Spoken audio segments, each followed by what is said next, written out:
রসিক বাবুর গান।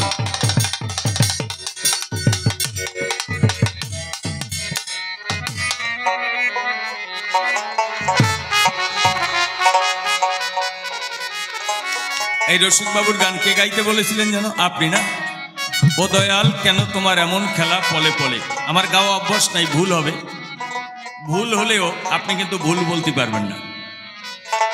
আমি যত খারাপ গাই না কেন আপনার ভালো বলা লাগবে। কিন্তু রাজি আছেন? তাহলে গাও।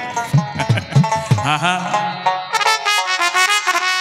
ও দয়াল কেন তোমার এমন খেলা পলে পলে। ও দয়াল কেন তোমার এমন খেলা পলে পলে। ও দয়াল কেন তোমার এমন খেলা পলে পলে। অকুলে তরাও কারো, অকুলে তরাও কারো, কারো বা ভাষাও জলে। ও দয়াল কেন তোমার এমন খেলা পলে পলে। ও দয়াল কেন তোমার এমন খেলা পলে পলে। কত না ভালোবেসে যাহারে দিলাম এমন, জানি না অন্তরে তার কি ব্যথা ছিল গোপন। কত না ভালোবেসে যাহারে দিলাম এমন, জানি না অন্তরে তার কি ব্যথা ছিল গোপন। ভাঙিল সুখের স্বপন, ভাঙিল সুখের স্বপন, দুঃখ তাই বুকের তলে। ও দয়াল কেন তোমার এমন খেলা পলে পলে। ও দয়াল কেন তোমার এমন খেলা পলে পলে। কেন বা সাথী হারালো সাথীটির নিদারুণ ব্যথা শুয়ে খুঁজে ফিরি তারে।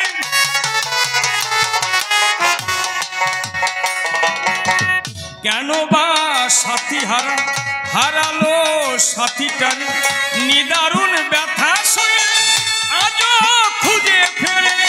ভাসি দুই আখি নীরে, ভাসি দুই আখি নীরে, ব্যথাটার গাছের ডালে। ও দয়াল কেন তোমার এমন খেলা পলে পলে। ও দয়াল কেন তোমার এমন খেলা পলে পলে। কেন বা মানুষের মন গড়েছ এমন করে, দুদিনের ভালোবাসা ভেঙে যায় দুদিন পরে।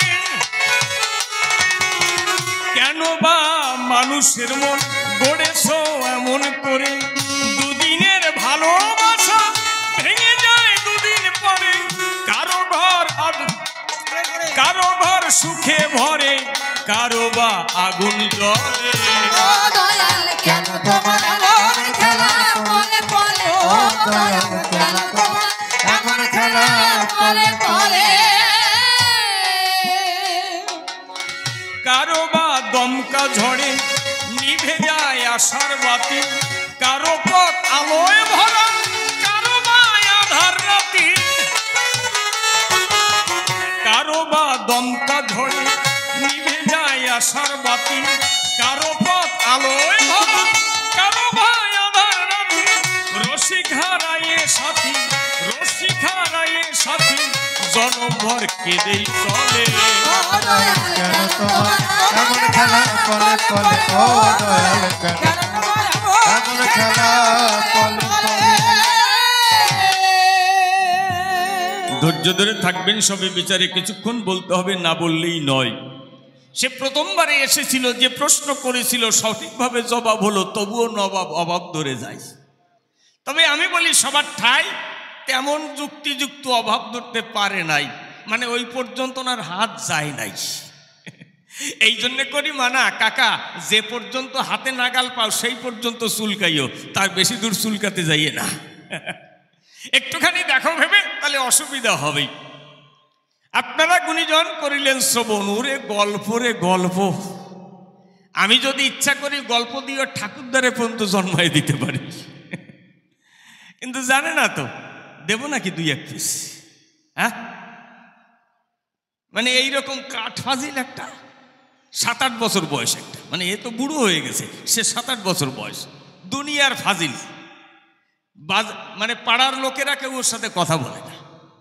এখন 80 বছরের এক দাদু সকালবেলায় 8টা-10টার সময় বাজারে যাচ্ছে, ফাঁকা রাস্তায় ওই কাঠ ফাজিল ওই দাদুরে পেয়েছে। এখন ওই দাদুরে ধরেছে, ও দাদু শোনো। এখন দাদু কথা বলছেন, ওর সামনে ও বুড়ো বলো বলো, কয় কি হয়েছে? কয় দাদু তোমার বিয়ে হয়েছে? কয় হারামজাদা এক চর দেবো। কয় সে চর তুমি দাও, তুমি আমার জবাব দাও, তুমি বিয়ে করেছ? ভাই এই আমার অতগুলো 4-5টা ছেলে পেলে, বিয়ে না করলে কোথার থেকে হয়েছে? কয় ও দিয়ে দরকার নাই, তুমি বিয়ে করেছো কিনা তাই জানতে চাই। কয় হ্যাঁ করেছি, করে হাঁটা দিছে। বাবার সামনে দাঁড়া, চলে যাচ্ছ যে কি ব্যাপার? কয় কি হয়েছে? আমার বিয়ে হয়েছে কিনা জিজ্ঞেস করবে না? বোঝেন 8 বছরের একটা ছেলে, সে যদি বলে আমার বিয়ে হয়েছে, এই হারামজাদা সর। কয় না বাজারে জাতি দেবো না, কিন্তু বুড়ো মানুষ তো বাচ্চাটা পারে। কয় জিজ্ঞেস করো আমার বিয়ে হয়েছে কিনা। ভারী জ্বালা। কয় তোর বিয়ে হয়েছে? কয় হয়েছে। কয় ভালো, তাই আমি যাই। ওর সামনে গিয়ে দাঁড়াইছে, আরে চলে যাচ্ছ মানে একটা কথা বলতেছি, তার তো মানে আছে। কয় কি হয়েছে? তোমার কয় ছেলে? কয় জ্বালাতন, আমার 4 ছেলে বলে হাঁটা দিয়েছে। কয় আমার যে কয় ছেলে জিজ্ঞেস করবা না? কয় হারামজাদা তোর ছেলে জন্মাবার বয়স হয়েছে? কয় হয় কি হয়েছে, আমি যা জিজ্ঞেস করেছি তাই বলো, আমার কয় ছেলে? কয় তোর কয় ছেলে? কয় আমারও 4 ছেলে। কয় তোমার 4 ছেলের নাম কি? কয় বিশ্বম্বর, পীতম্বর, দিগম্বর, শীতম্বর। কয় তা আমার 4 ছেলের নাম জিজ্ঞেস করবে না? করো। কয় খুব জ্বালাতো। কয় বল তোর 4 ছেলের নাম কি?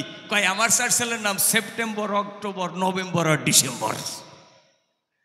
এখন এইরকম যদি বদমাইশ হয়, তার সাথে পারা দায়, সেই রকম একটা এসেছে এই সবাই। আমি বলি তার ঠাই আসলে তুমি আমার কথা ভালো করে বুঝতে পারো নাই। ডাক দিয়ে বলে সবার পরে ইংরেজরা আমাদের দেশ যখন রাজত্ব করে, আমাদের দেশের অর্থ করি সব কিছু নিয়ে যাচ্ছে কেড়েই।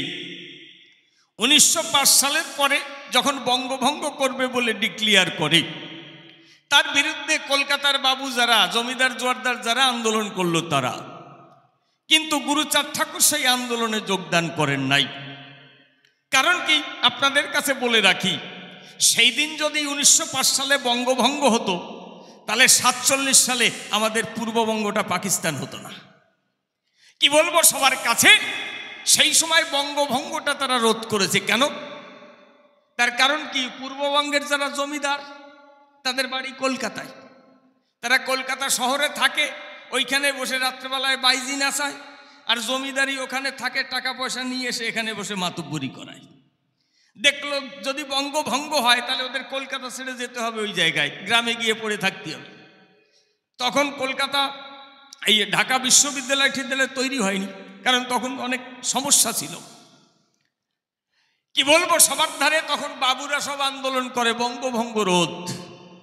এই বঙ্গভঙ্গ রোধ শুরু হওয়ার পরে তারপরে তার থেকেই স্বদেশী আন্দোলন করে। গান্ধীজি হলেন যিনি আফ্রিকা থেকে এসে ওই আন্দোলনে যোগ দিলেন। তিনি সম্ভবত 1915-16 সালে আফ্রিকা থেকে আসে, এসে কংগ্রেসের সাথে মিশে এই আন্দোলনের সাথে যুক্ত হয়। তখন তিনি করলেন বর্ণনা, আমরা বিদেশি জিনিস বর্জন করব, দেশি জিনিস গ্রহণ করব, বিলেতি জিনিস আমরা কিছু গ্রহণ করব না। এই স্বদেশী আন্দোলন করে সমস্ত বাংলা ভরে সবাইকে তখন ডাক দেয়। কিন্তু পশ্চিমবঙ্গের কৃষক, মানে এখন যেটা পশ্চিমবঙ্গ, এই দিকের অনেক সাধারণ মানুষ মিশেছিল, কিন্তু পূর্ববঙ্গের সাধারণ মানুষ পায় নাই। গান্ধীজি ডাক দিয়ে সিআর দাসকে কয়, পূর্ববঙ্গে এমন কে লিডার আছে তার খোঁজ দাও তো আমায়। সিআর দাস হলেন যিনি গুরুচাঁদ ঠাকুরের কথা বললেন। তিনি কি বলবো আপনার কাছে, ওই পূর্ববঙ্গে হরিচাঁদ ঠাকুরের পুত্র গুরুচাঁদ ঠাকুর আছে। ডাক দেই বলি তবস্থলে ওই পূর্ববঙ্গের সাধারণ মানুষ বাবা গুরুচাঁদের কথায় চলে। মনে করি ধারণা, গুরুচাঁদ ঠাকুর যদি এই আন্দোলনে যোগ না দেয়, কোনোদিন কেউ এই আন্দোলনে আসবে না। এই কথা যখন বলেছিল, গান্ধীজি তখন দায়িত্ব দিল সিআর দাস মহাশয়কে, কথা নাও, তুমি গুরুচাঁদ ঠাকুরকে চিঠি দাও। আবার সুরেন্দ্রনাথ বন্দ্যোপাধ্যায় তাকে ডাক দিয়ে কয়, সে তখন কংগ্রেসের দায়িত্বে আছে পশ্চিম মানে এই বাংলায়, কথা নেবে। আমাদের ওখানে কোন কর্মী আছে খুলে বলি তোমার কাছে, তাদের দিয়ে গুরুচাঁদ ঠাকুরকে বা তার যারা সাঙ্গপাঙ্গ তার যে অনুসারী তাদেরকে দলে নিতে হবে। কারণ আপনাদিকের আছে জানা, কোনো আন্দোলনে সাধারণ মানুষ যোগ না দিলে হয় না। বাবুরা কয়জন? কয়জন বাবু? ও সব হয়ে যাবে কাবু। পশ্চিমবঙ্গের হিসেব জানেন, এখন মাত্র শতকরা 5-6 জন হচ্ছে ব্রাহ্মণ কায়েত আর এই বদ্যি।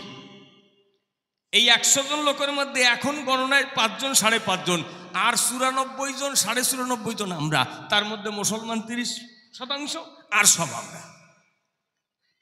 68-69% লোক হচ্ছে আমরা, SC ST OBCর মধ্যে যারা পড়ে ডাক দিয়ে বলি সবার পড়ে।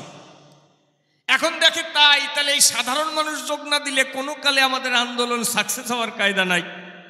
CR দাস গুরুচাঁদ ঠাকুরের সাথে চিঠি দেয়, কথা নেবেন, আপনার অনুগামীদের নিয়ে স্বদেশী আন্দোলনে যোগ দেবেন। এই চিঠি যখন ওরাকান্দিতে গেল, গুরুচাঁদ ঠাকুর শশীভূষণকে ডাক দিয়ে বলেছিল, বাবা কথা নেবে, আমাকে একটু চিঠিটা পাঠ করে শোনাবে। শশীভূষণ গুরুচাঁদ ঠাকুরের সামনে বসে ওই চিঠি পাঠ করে শোনায়। কথা নেবেন, ইংরেজরা আমাদের মাতৃভূমিকে, আমাদের মাকে অপমান করছে, সব শোষণ করে নিচ্ছে, তাদের এখান থেকে আমাদের বিতরণ করতে হবে, তাদের সমস্ত জিনিস বর্জন করতে হবে, এই দলে যোগ দেবেন। শশীভূষণ যখন চিঠি পড়ে শোনালো, দেখবেন গুরুচাঁদ চরিতে চিঠিখানা ছাপানো আছে। গুরুচাঁদ ঠাকুর ডাক দিয়ে শশীকে কয়, বাবা শশী, আমার পাশে আসি, আমি যা বলি তাই একটু লিখে দাও। এই সময় শশীভূষণ কাগজ কলম নিয়ে যখন বাবার কাছে গিয়ে বসেছিল, গুরুচাঁদ ঠাকুর তখন লিখেছিল, দেশ কারে বলে বাপু, মাটি কি মানুষ, কোনোদিন তরে তাহা করিয়াছে হুশ। দেশ কাহাকে বলে? খালি একখণ্ড মাটিকে কি দেশ বলে? দেখবেন যেখানে মানুষ বসবাস করে না তারে দেশ বলে না, বলে, তাকে দ্বীপ বলা হয়, জঙ্গল বলা হয়, মানুষ বলে। তাহলে দেশ কোথায় বলে? যেখানে মানুষ বসবাস করে। মানুষ যেটাকে রেখেছে করায়ত্ত করে, তাকে দেশ বলা হয়। তাহলে এরা মাটির আন্দোলন করছে, মাতৃভূমির অপমান হচ্ছে, কিন্তু আমরা যারা চাষা পোষা শ্রমজীবী কৃষিজীবী মানুষ, যারা সারা জীবন পরের ঘরে কাজ করে খাই, তাদের যে যন্ত্রণা, তাদের যে প্রতি যে লাঞ্ছনা, ওই তার বিরুদ্ধে তোদের কোনো কথা নাই। জমিদাররা ঠকিয়ে আমাদের সকল কিছু নিয়ে যায়, কত রকমের অত্যাচার করে, শিক্ষা দীক্ষা দেয় না আমাদের ঘরে, ছোট জাত বলে আমাদের অপমান করে। মনে করি ভাবনা, তখন তো কোনো বাবুর মগজে কোনো প্রশ্ন আসে না, তখন তো নেতারা আমাদের কাছে আসে না। তার মানে দেশ কি? একখণ্ড ভূমি। এইখানকার যারা জনজাতি, যে মানুষটা এই ভূমিটাকে তৈরি করেছে, আজকে ফসল, সোনার ফসল ফলছে, তাদের কোনো দাম নাই, তাদের প্রতি তাদের কোনো ব্যথা নাই। কথা নাও, এই আন্দোলনে আমরা থাকি না। কারণ কি? আমরা বিদেশি জিনিস তো বেশি একটা ব্যবহার করি না। ওই জোর হলে কাঁচের 2খানা চুড়ি আর ওই প্লাস্টিকের শাড়ি, মানে সিনথেটিক শাড়ি, এই আমরা কম দামে পাওয়া যায় ব্যবহার করি। কিন্তু বিলেতের বড় বড় দামি জিনিস তো তোমরা ব্যবহার করো বাবুরা। যে CR দাস চিঠি লিখেছে, তার যে কোট, তিনি তো উকিল ছিলেন, তার যে জামা প্যান্ট বিলেত থেকে প্লেনে করে গিয়ে ওখানকার ধোপারা কেসে আয়রন করে দিত, তারপরে উনি পরতো। বোঝেন বাবু? আচ্ছা, একটা কোট প্লেনে করে গিয়ে তার ভাড়া দিয়ে ওখানকার মিস্ত্রিকে, মানে ধোপাকে দিয়ে আয়রন করিয়ে আনতে কয় টাকা লাগতো? 5 টাকার কোট 50 টাকা খরচা করত। আচ্ছা, আমাদের দেশে ধোপারা ছিল না, যাদের খাওয়া জোটে না, তাদের ওই কাটা টাকা দিলে তারা তো একটা ফ্যামিলি নিয়ে বাঁচতে পারতো না। তাহলে এদের কত সুন্দর প্রীতি, নিজের দেশের মানুষ না খেয়ে থাক, তাতে দুঃখ নাই, আমার বাবুগিরি চাই। বিলেত থেকে কোট ধুয়ে এনে পড়তো। সে বলছে স্বদেশের কথা। কি বলবো সবার কাছে? গুরুচাঁদ ঠাকুর লিখে দিয়েছে, বিলেতি দ্রব্য আমরা তো ব্যবহার করি না, তোমরা তো বিলেতি গাড়ি কেনো, তোমরা বিলেতি শাড়ি কেনো, তোমরা বিলেতি মদ খাও, তোমরা বিলেতি সিগারেট খাও, তোমাদের ঘরে আসবাবপত্র সব কিছু বিলেতি, বিলেতি ঘড়ি, বিলেতি সব কিছু তোমরা ব্যবহার করো, আর আমাদের বলছো স্বদেশী হও। আমরা তো স্বদেশেই আছি। আমরা যে ব্যবহার করি নিজেরা তৈরি করি। আমরা কৃষক মানুষ, লাঙল চাষ করি, লাঙল আমাদের লোকেরা নিজেরাই বানায়, বাইরে যাওয়া লাগে। লাঙলের ফলা কর্মকার তৈরি করে, কাঠমিস্ত্রি লাঙল তৈরি করে, আবার আমাদের কৃষকরা লাঙল নিজেরা বানায় নিতে পারে। আমরা যে নৌকা তৈরি করি, আমরা নিজেরা বাড়ির গাছ কাটি, নিজেরা তৈরি করি। আমি করি বর্ণনা, আমাদের বিলেতি দ্রব্য লাগে না, আমরা ব্যবহারই করি না, খেতেই পাই না, তা বিলেতি দ্রব্য ব্যবহার করবো কোথায়? তোমরা যদি ইচ্ছে করো, তোমরা বিলেতি দ্রব্য ব্যবহার করো।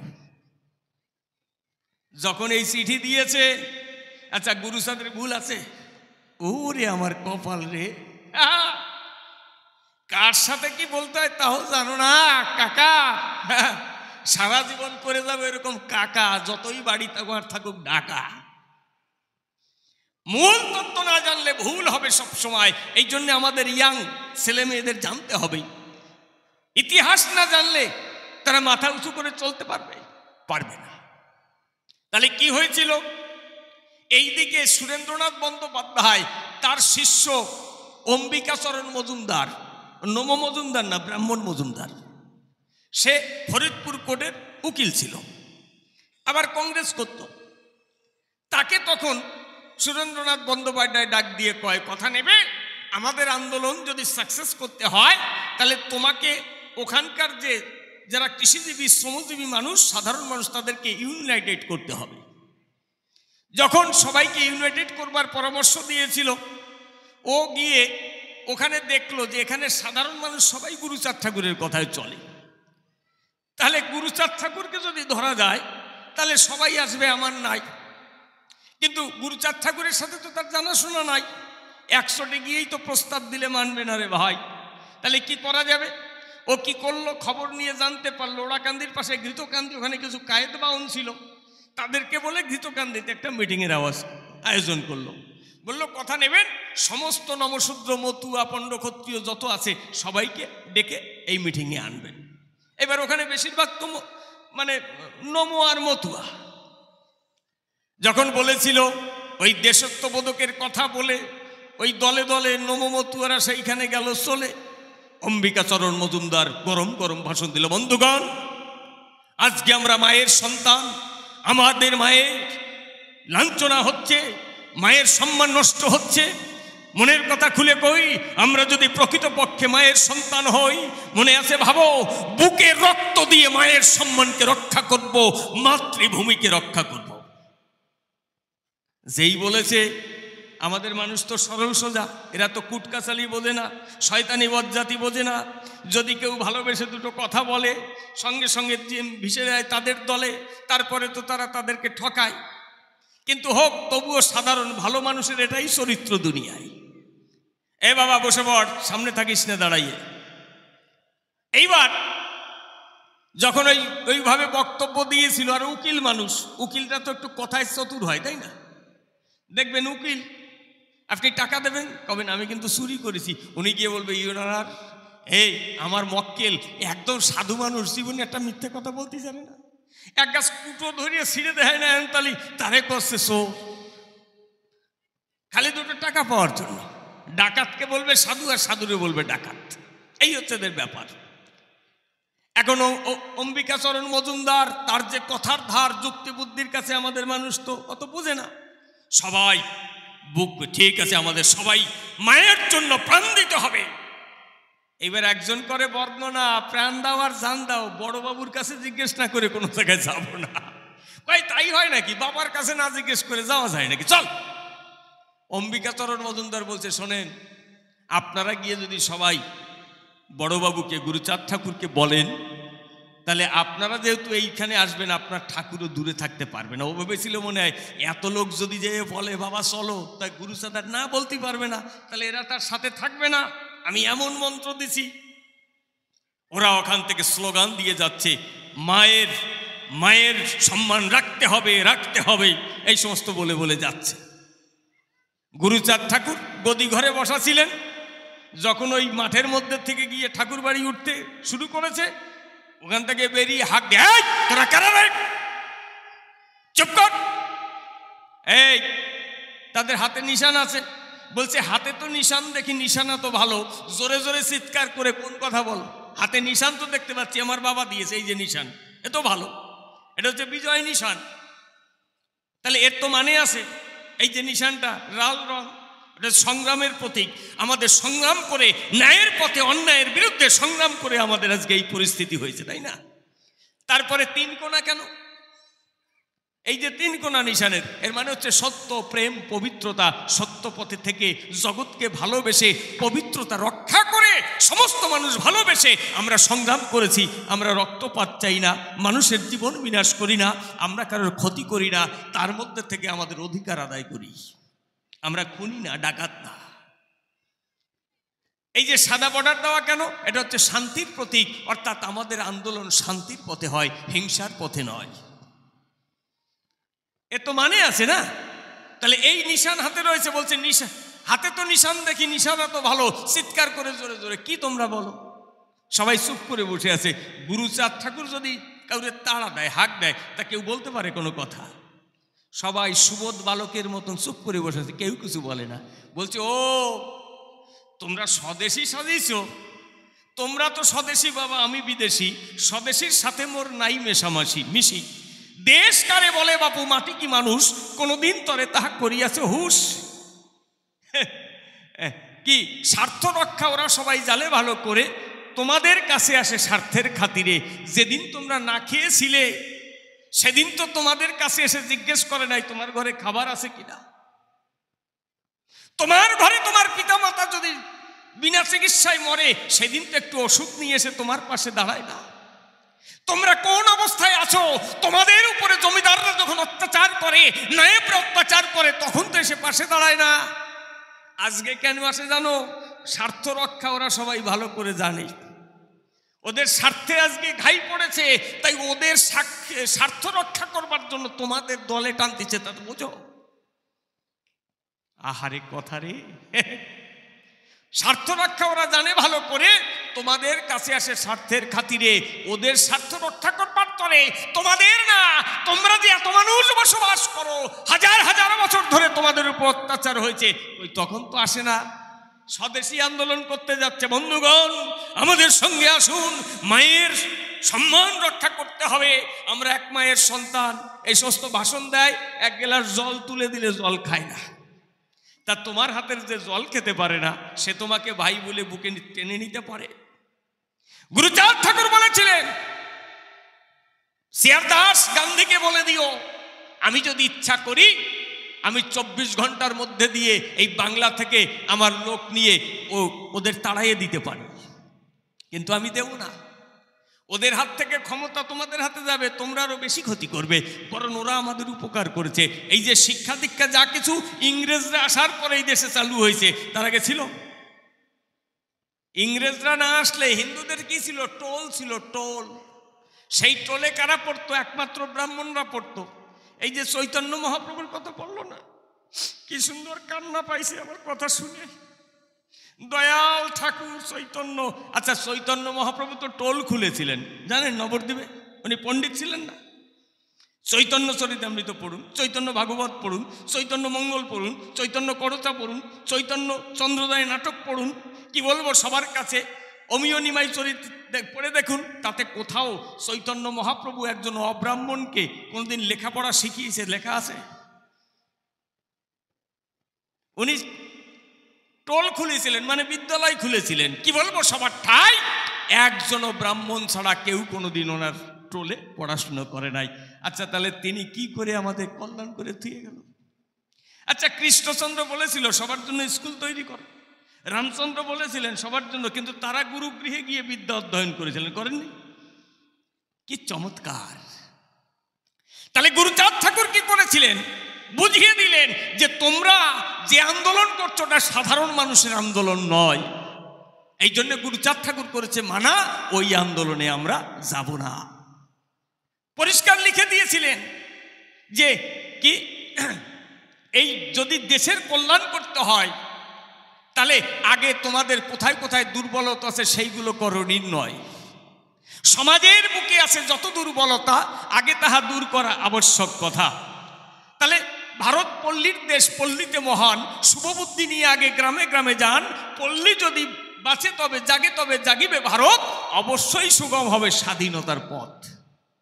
এই যে গান্ধীজিকে লিখে দিয়েছিলেন চিঠি যে পল্লী যদি জাগে তবে জাগিবে ভারত, এই যে বলে না যে পঞ্চায়েতি ব্যবস্থা, সবাই বলে গান্ধীজি এই ব্যবস্থা করেছেন, জনক গান্ধীজি, কিন্তু এই যে পঞ্চায়েতি ব্যবস্থা, পল্লীগ্রামকে জাগাতে হবে, পল্লীগ্রামের মানুষের উন্নয়ন করতে হবে, গুরুচাঁদ ঠাকুর চিঠির মাধ্যমে লিখেছিল, সেই চিঠি পড়ে গান্ধীজির মাথায় পঞ্চায়েতি ব্যবস্থা, পঞ্চায়েতি সিস্টেম মাথায় ঢুকেছিল। কিন্তু কি বলবো, সবার ঠাই আমার বাবা গুরুচাঁদের নামটা উল্লেখ করে নাই। আমি যদি ইচ্ছা করি সাল তারিখ দিয়ে তোমার বুঝাইয়ে দিতে পারি কবে আর গান্ধীজি কবে এটা বলেছে। তাহলে এই যে পল্লী যদি জাগে তবে জাগিবে ভারত। তাহলে কি বলবো, সবার ধারে এই লক্ষ লক্ষ কোটি কোটি মানুষের উন্নতির তরে বাবা গুরুচাঁদ ঠাকুর যে কর্ম করে অদ্যাবধি জগতে কেউ করে নাই। কাকা সে কথা তোমরা তো স্বীকার করো না, তোমরা আচার্য, ওরে বাবা, এখনো একটু ওই সমস্ত ছেড়ে দিয়ে কদর্য ভালোভাবে সবাইকে দেখো, তাতে কাজ হবে, তাই না? গল্প যা দিয়ে গেছে আমার একটা মনে পড়েছে, সংসার ধর্ম সমস্ত ঠিক না, ব্রহ্মচর্য পালন করতে আধ্যাত্মিক, মানে একজন সংসার ছেড়ে চলে গেছে, 12 বছর পর ফিরে এসে, এখন ওর দাদা জিজ্ঞেস করতেছে, ভাই এই যে তুই সংসার ছেড়ে চলে গেলি, 12 বছর ঘুরে বেড়ালি, তাহলে কি লাভ করলি? কয় দেখবি, চল, তুই তো এই সংসারের মধ্যে পড়ে মায়ামহের মধ্যে ডুবে আসিস, জীবনে কোনো উন্নতি হলো না, চল আমি কি পারি দেখবো, চল। কয় কি? নদীর ধারে নিয়ে গেছে, কয় দেখ নদীর উপর, জলের উপর দিয়ে হাঁটিয়ে ওপারে চলে যাই, আবার চলে এসে, কয় দেখেছিস? কয় ভাই সাইরে না দিলি নৌকায় পার হয়ে, নদী পার হয়ে ওপারে যাওয়া যায়, তার জন্য 12 বছর নষ্ট করে আমি সব ছেড়ে দিয়েও করতে যাবো কোন কায়দায়?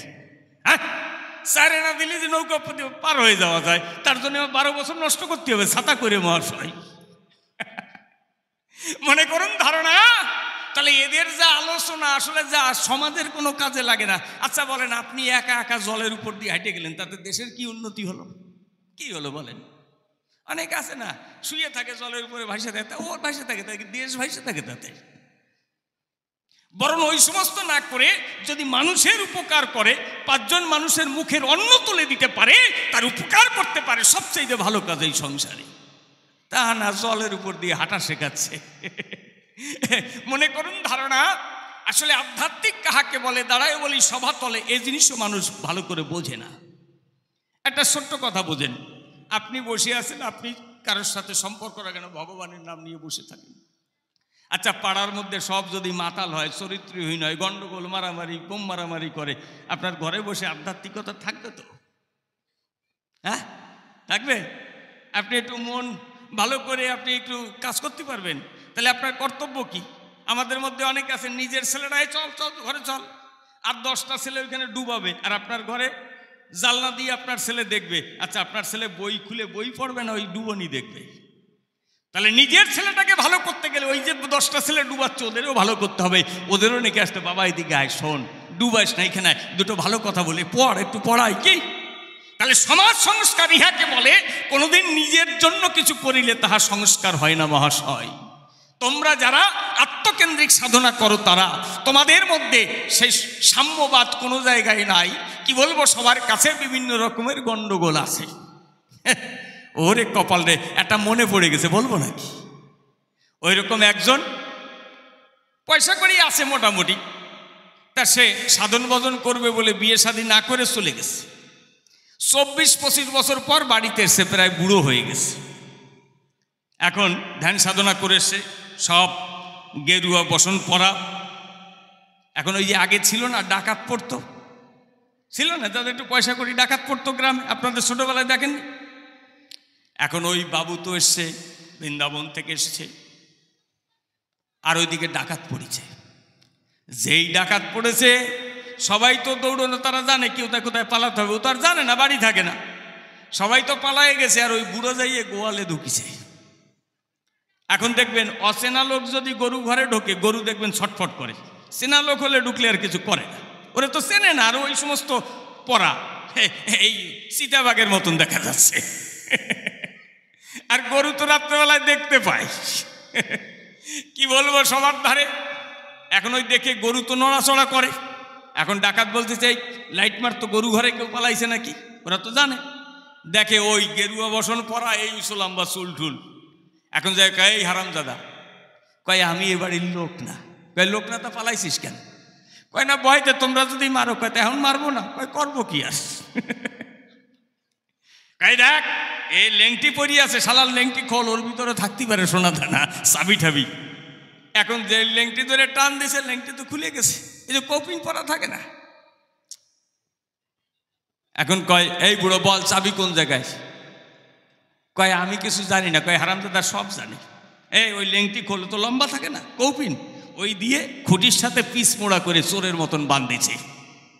বান্ধে বুড়োরে তো এরকম খুঁটির সাথে বেঁধে রেখে চলে গেছে। ডাকাত কিছু পায় নাই, কি করবে, দুই এক পিটান টিটান দিয়ে চলে গেছে। আর ওই গোয়ালের মধ্যে একটা বাছুর আছে, দুধের বাছুর, ওর মা 3 মাস হয়েছে মারা গেছে। এখন ও তো দুধ খুঁজে বেড়াচ্ছে কোন জায়গায় গিয়ে দুধ খাবে। এখন উনি তো খুঁটির সাথে বান্ধা। এখন ওইখানে গিয়ে দেখে এই তো বান। এখন মারিছে মুখ দিয়ে জনমের মতন টান। যেই টান মারি এরকম ধাক্কা দিছে, ব্যাস মুখ পুরো গেজা গেজা হয়ে গেছে। বুড়োর তো বাইরে যাচ্ছে প্রায় প্রাণ। এই করতে করতে ও তো ছিল ওরে মা করে কোথায় আসিস রে। তারপরে আস্তে আস্তে ডাকাত চলে গেছে, লোকজন বাড়িতে এসছে। এখন ওই কাকারে গিয়ে দেখে ওই অবস্থায় টানিছে। এইবার ওই বুড়োরে তো বার করে নিয়ে আইছে। ও আইসে এখন লাঠি খুঁজ দিছে। এখন বড় লাঠি দে। কয় কেন? কয় না আগে দে। কয় কি হয়েছে? কয় শালা আমার 24 বছরের ব্রহ্মচর্য ওই বাছুরে এক টান দিয়ে আজকে সব শেষ করে দিচ্ছে। মনে আছে ভাবো, ওই বাছুরের সাথে আমি পিঠে মারি ফেলাই দেবো। ডাকাতের উপরে রাগ নাই, বাছুরের উপরে রাগ পড়েছে। কি বলবো, সবার ধারে এই পিছনে কে অত জোরে জোরে কথা বলে? তাহলে কি দেব পরিচয়? তাহলে এইখান থেকে দেখলে পরে দেখা যায় চরাচরে আসলে সর্বশ্রেষ্ঠ হচ্ছে মানব সেবা এই দুনিয়ায়। আমি করি বর্ণনা, সঠিক যেটা ভালো হয় সেইটা করো মহাশয়। জানেন যত জ্ঞানী দল, গুরুচাঁদ ঠাকুর যখন এই শিক্ষা আন্দোলন শুরু করেছিল, গিরিশ বসু নামে একজন ব্যবসায়ী, কলকাতায় কাঠের ব্যবসা ছিল, তার বাড়ি ওড়াকান্দির পাশে ছিল। হ্যাঁ, হরিসঙ্গীত গাইবো আমার মনে আছে বসেন। হ্যাঁ গাইবো আজকেই গাইবো, এখনই গাইবো। এখন গুরুচাঁদ ঠাকুরের ওই শিক্ষা আন্দোলনের কথা শুনে গিরিশ বসু ভাবে মনে, তাহলে ইনি তো মানুষের সেবা করছে, আমার কিছু পয়সা কড়ি আছে, মনে আছে ভাবো আমি গুরুচাঁদ ঠাকুরের কাছে গিয়ে একটু সমাজ সেবা করবার জন্য প্রস্তাব জানাবো। গিরিশ বসু যখন গুরুচাঁদ ঠাকুরের কাছে যায়, গিয়ে প্রস্তাব জানায়, বড়বাবু আমি কিছু ব্যবসা বাণিজ্য করে কিছু পয়সা কষি আছে আমার ঘরে, আমি একটু সমাজ সেবা করতে চাই, আমি আপনাকে একটা দাতব্য চিকিৎসালয় করে দিতে চাই। কারণ তৎকালীন তো ভালো চিকিৎসক ছিল না, ভালো ডাক্তারখানা ছিল না। তাহলে যাতে বিনা পয়সায় মানুষ তো অসুখ বিসুখে পড়ে, তারা যদি চিকিৎসা হতে পারে। গুরুচাঁদ ঠাকুর বলছে খুব ভালো, মানুষের রোগ ভোগ সেখান থেকে তাদেরকে পরিষেবা দেওয়া অত্যন্ত ভালো, কিন্তু কি বলবো তোমার কাছে, আমার এই সমাজটা অশিক্ষার রোগে পড়ে আছে। কথা নেবে, তোমার দাতব্য চিকিৎসালয় করতে হবে না, একটা ইংরেজি স্কুল করে দেবে। যদি একটা ইংরেজি স্কুল হয়, তাহলে এই এলাকার হাজার হাজার সন্তান পড়ে তারা শিক্ষিত হতে পারবে সুনিশ্চয়, তাতে তোমার আরো বেশি বড় নাম হবে। গুরুচাঁদ ঠাকুরের যখন কথা শুনলো, গিরিশ বসুর মনটা গলে গেল। বললো বড়বাবু ঠিক আছে, আমি তাই আপনাকে স্কুল করার টাকা দেব। এই কথা বলে যখন গিরিশ বসু গেছে চলে, ওই সমাজবাদী যারা অর্থাৎ বর্ণবাদী যারা যখন ওই কথা শুনছে, তারা অমনি গিরিশের কাছে চলে গেল। চিকিৎসালয় দেবে তাতে ক্ষতি না, স্কুল কেন দেবে আমি জানতে চাই। এই চিকিৎসালয় দাও, দাতব্য চিকিৎসালয়, একটা না 10টা দাও, লেখাপড়া শেখাবে কেন, স্কুল কেন করে দেবে? ওরা লেখাপড়া জানে না বলে ওদেরকে এই আমরা ঠকাই চিরকাল ধরে। ওরা যদি লেখাপড়া শিখে যায়, সব কিছু আমাদের চালাকি ধরে ফেলবে, আমাদের মাতব্বরি থাকবে।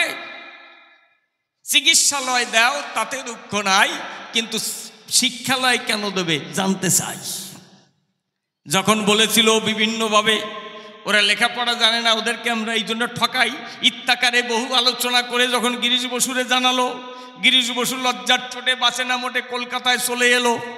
কিন্তু ওরা তো বসে থাকে না, ওরা ভাবে কলকাতায় গিয়ে যদি আবার মত পাল্টায়, ওরা আবার 5-6 জনের দল কলকাতায় এসে গিরিশ বসুকে ভালো করে মগজ ধোলাই করেছে। এই খবর যখন গুরুচাঁদের কাছে গেছে, সবাই গিয়ে বলছে, বাবা, যে আশার আলো আমরা দেখেছিলাম যে ইংরেজি স্কুল হবে, সবাই সেই স্কুলে পড়বে, মানুষের মতন আমাদের ছেলেমেয়েরা মানুষ হবে, গিরিশ বসু তো আমাদের স্কুল দেবে না। কারণ ওই যে ওদের বংশের যারা বর্ণবাদী যারা গিয়ে মানা করেছে, তারা কি বলবো তোমার কাছে, তাহলে বলো আমাদের কি উপায় আছে? গুরুচাঁদ ঠাকুর কি বললেন দেখেন, শিক্ষা কত রকমের। গুরুচাঁদ ঠাকুর বলছে, শোনো, ভেঙে পড়ো না। গিরিশ বসু যদি আমাদের স্কুল করে দিত, তার কাছে আমাদের ঋণী থাকতে হতো, আমরা নিজেরা স্কুল করব। কারোর কাছে ঋণী থাকবো না কোনোদিনই। তারা বলতে পারবে না আমরাই তোমাদের শিখিয়েছি। এই যে গুরুচাঁদ ঠাকুরের চিন্তা শক্তি দেখেছেন, মানুষ একটা পেতে গিয়ে না পেলে ভেঙে পড়ে, কিন্তু তিনি কি দেখালেন, কি শিক্ষা দিলেন আমাদের? না, ভেঙে পড়ো না, বাহুবল। শক্তি না দেখিলে কেউ করে না সম্মান, শক্তি সঞ্চয়ে তাই হও যত্নবান। শক্তি না দেখলে কেউ কোনোদিন সম্মান করে না। শক্তি সঞ্চয়ের জন্য তোমরা যত্নবান হও, নিজেরা তৈরি করো, নিজেদের ছেলে মেয়েদের নিজেরা মানুষ করো, কারোর উপরে নির্ভরশীল থেকো না কোনো সময়। কি সুন্দর কথা। জানেন, যত জ্ঞানী দল ডাক দিয়ে বলেছিল, যেখানে যে স্কুল পারো তাই করো, তোমরা থেমে থেকো না। কি বলবো সবার ধারে, তাহলে কত কৌশলে কত সুন্দর করে এই সমাজটাকে রক্ষা করে। আমার কাছে বলো দেখি, এই বান্ধব কেউ ছিল নাকি? তোমরা আর কিছু করেছো নাকি?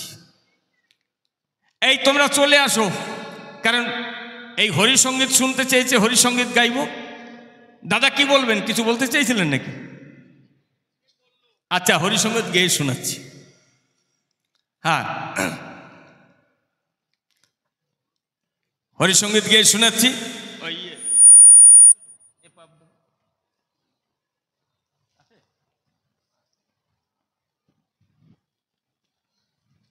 দেখুন, ও আরো বলেছে যে মতুয়ার গুরু নাই। এই গুরু তত্ত্বটা কি এই গানের মধ্যে দিয়ে আমি ভাঙাতে চাই। এই যে গুরুবাদ, মতুয়াদের গুরুবাদ নাই, গুরু আছে। গুরুকে একজন, হরিচাঁদ ঠাকুর গুরু, আর সবাই তার অনুসারী। এই জন্য দেখবেন মতুয়াদের মধ্যে ধরা মরা আছে, কানে মন্ত্র নাই, আছে। তাহলে এই যে ধরা মরা, কাকে ধরবে, কোথায় মরবে, কোথায় গেলে কি তত্ত্ব পাবে, সেইগুলো এই গানের মধ্যে দিয়ে আলোচনা হবে। আপনারা শুনুন। হ্যাঁ।